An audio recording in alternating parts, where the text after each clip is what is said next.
बहुत समय पहले नैमिषारण्य के पवित्र वन में ऋषियों की सभा लगी थी।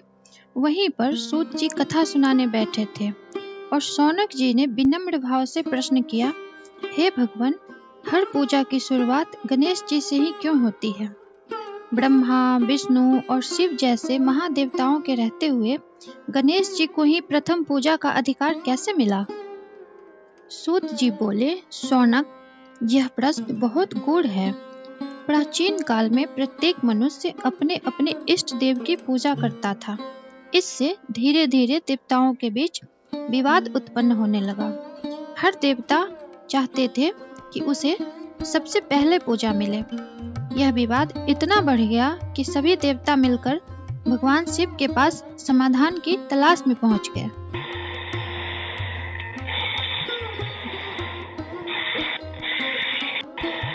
देवताओं ने शिव जी को प्रणाम किया और पूछा, प्रभु, हम सब में प्रथम पूजा का अधिकारी कौन है?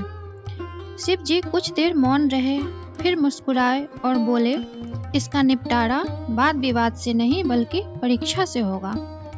उन्होंने एक प्रतियोगिता घोषित की। जो देवता सबसे पहले पूरे विश्व की परिक्रमा करके वापस लौटेगा, वही प्रथम पूजा का अधिकारी बनेगा। शिव जी की बात सुनते ही देवता उत्साहित हो उठे। कोई अपने हाथी पर सवार हुआ, कोई सिंह पर, तो कोई गरुड़ पर और कोई हंस पर। आकाश में दिव्य वाहनों का अद्भुत दृश्य दिखाई देने लगा। सभी देवता तेजी से उड़ चले। उस समय गणेश जी भी वहां थे। उनका वाहन था नन्हा सा मूषक।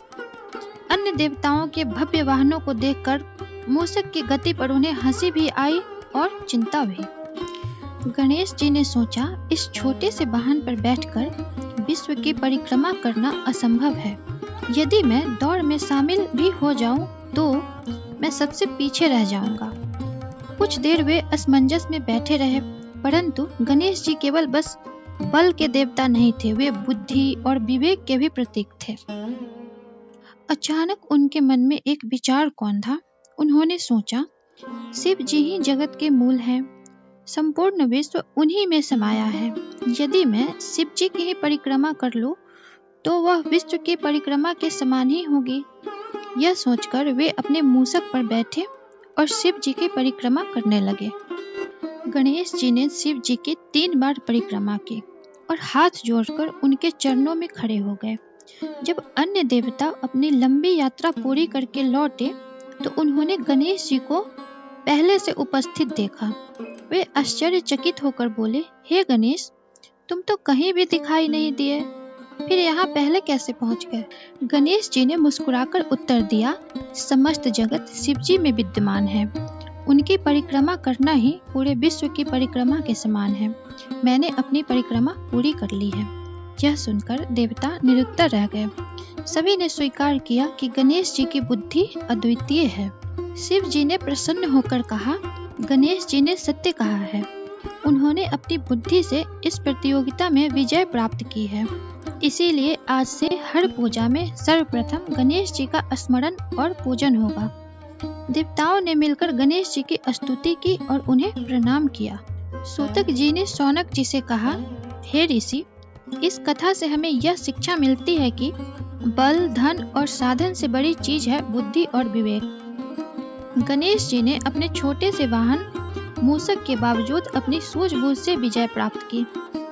हमें भी यह सीख मिलती है कि हमें अपने आसपास उपलब्ध साधनों का ही अच्छे से प्रयोग करना चाहिए। जब संसाधन सीमित हो, तब विवेक और बुद्धि का सहारा लेकर भी सफलता प्राप्त की जा सकती है। यही कारण है कि गणेश जी विघ्नहर्ता और बुद्धिदाता कहलाए। इसीलिए आज भी कोई भी शुभ कार्य गणेश पूजन से ही आरंभ होता है। ऐसे वीडियोस के लिए हमारे चैनल को लाइक और सब्सक्राइब करना ना भूलें।